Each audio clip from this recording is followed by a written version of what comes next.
Good morning. So guys, for the ganap is pupunta kami ngayon sa sentro kasi nga titingnan namin kung may perya kasi fiesta dito sa lugar ng asawa ko. Ito sila, ito ang aking mga baby, ang aking mister. Char, sana all mister. So, siya totally pag lumalakad kami, pag may bitbitan, siya talaga nakabitbit ng Junakis. At yung isa ay naglalakad naman. So, makulit kaya kasi lagi siyang nahuhuli. Sabi ko nga, dumali-dali siya kasi may iwan siya. Bahala siya. Char, joke lang. So, nagbabay-babay na si Ella. So, eto, papunta na kami. Nagkakwentuhan ni Mr. Blah, blah, blah, blah. Tinawag ko siya kasi nahuhuli siya lagi. Naiiwan siya. Ako, makuha siya ng kung naiiwan siya lagi. Diba? Naman, anak naman, dumali-dali ka kasi. Galit na si mami sa iyo eh. Sana, mami. Ayan, ito po yung, ganito po yung, kaya maganda siya maglakad kasi medyo hubas. Ang tawag dito hubas. Pag yung tubig is, wala na. Hindi naman siya totally na wala na, lang siya. Kumbaga, hindi ko kasi mapaliwanag, alam mo na yun. Wala siyang tubig, basta lumayas yung tubig ngayon. Ito na, medyo medyo mainit-init pa konti, pero hindi na siya totally mainit. Sorry, nasa pisngi ko lang yung kasi nga, hindi ko nga alam pala eh. Alam niyo naman, hindi tayo marunong mag-vlog. Sure, vlog, nag-vlog ka na, Inday So ngayon, ito, usap-usap kami ni Mr. habang naglalakad. Ay, hingal ng lola nyo. Ang ilong hingag-hingag na. Diyos ko, tignan nyo naman yung daan, diba? Walang tubig. Kasi nga, hubas. Ay, nako, pagod na ata ang lola nyo eh. Alam nyo ba guys, nakakapagod kayo maglakad, kahit wala kayong bitbit. Lalo na kung may bitbit kayo, Diyos ko, Mariosep. So, ito, malapit na kami sa aming pupuntahan. So, yan. Tingnan naman, ang grabe, medyo mainit pa, kasi natatamaan pa tayo. Buti na lang naka-sunblock tayo. Sure, sunblock. Magabi pa tayo sunblock, hindi naman tumatap sa atin yung init, sure. Sana all. Ay, nako, tas pa nalalakarin ng lola nyo. Oh my godness. Muntik na kami dito madapa ng dalawang anak. Buti na lang talaga nakabalance pa ako. Hindi, sana all. Natumba na tayo. Tumba talaga Grabe naman kasi yung pagkalipat mo, inay. Yan, tawan-tawan sarili. Salantawan sarili. Parang lang bibig ko kasi nga grabe ang sipon ko. Pasensya na, nakatuto talaga sa mukha ko yung hindi ko alam.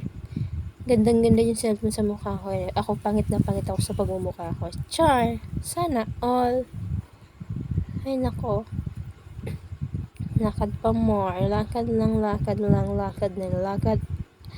para sa tagumpay. Char! Pero lang pupuntahin Talaga tagumpay. Ayan. Tingnan nyo naman ang background ko. Ganyan. Wala kasing tubig. Lakad si Mr.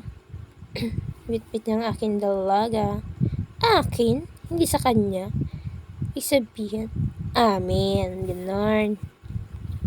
Talagang saludo ko sa Mr. ko kasi hindi siya talaga napapagod. Magbitbit ng mga anak namin. Simula na malit pa yung pangalan niya. Talagang siya tagadala ng medyo napapasa ko tagadala ng mga Junakis paglakaran kasi medyo alam mo na nakaangat-angat tayo pag andyan si Mister. Angat sa dalahan, ganon. Siya talaga taga-bitbit. Alam ko napapagod yan pero okay lang daw. Sige, siya na daw magbibit na. How sweet. Ito yung aking asawa. Di ba, uy? Yan, siya naman magbibideo ngayon. Titignan nyo guys. Ako naman maglalakad. Diyos ko, maglakad ang mister niya. Siya naman taga-video ngayon. Kitang-kita nyo naman. Marunong pa siya sa akin mag-video. Diyos ko. May pakita ka mga belly. Kitang-kita nyo naman. Tinuha ko na yung aking babae at sa kanya naman yung lalaki. So, So guys, nagpa-picture lang kami. Alam niyo ba yun? Nagpa-picture lang kami. Ayun na magpalapag sa ama niya. Diyos ko. Gusto niya na yan, sa style niya. At ito alam niyo ba guys, i-share ko lang. Kasi yung mister ko, kahit na alam niya na napapagod siya, okay lang sa kanya, hindi alintanin pagod niya, basta mga anak niya mabitbit niya, okay lang talaga sa kanya guys. Ganun niya kalab yung mga anak niya. Tama, pinapakita niya yung background. Ganda no? Ganda ng lugar nila no? Pero kung anong ginanda ng lugar nila, ganun ang pinangit ng mga,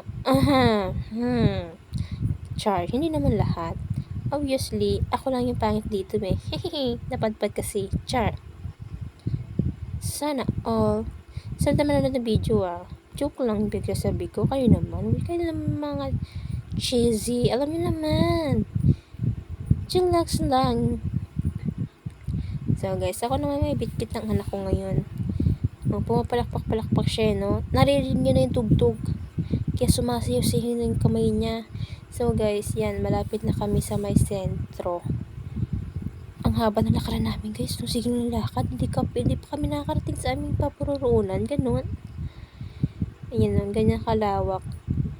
Pag nakaano ka bangka ka guys, madali lang naman. Pero pag maglalakad ka ganun, papogi-pogi, char, ganun. My God, nakikita ang bilbil ko. Oh my godness. Kita-kita niya na, hala, kung ano na ginagawa niya. Vlogger ka din, Mr. Char. Pogi ng Mr. ka. Love ko yan. Char. Pak. Ganun. Side view. Tak. Ganun. Vlogger na siya. Kita-kita niyo naman na marunong talaga siya umarunong. Ba't ako hindi? Ba't ganun? Ay sige, ikaw na ang taga-vlog. Ikaw na ako ng taga-ano. Para talaga siya nakakabuhat lang ng may bit-bit lang siya sa ulo na wala lang.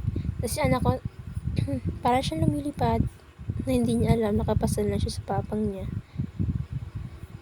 Kaya seryoso yung mukha ng asawa ko no? Hindi, napaka-seryoso. Sa bagay, seryoso sa akin, seryoso sa buhay. Sana all seryoso. Thank you for watching!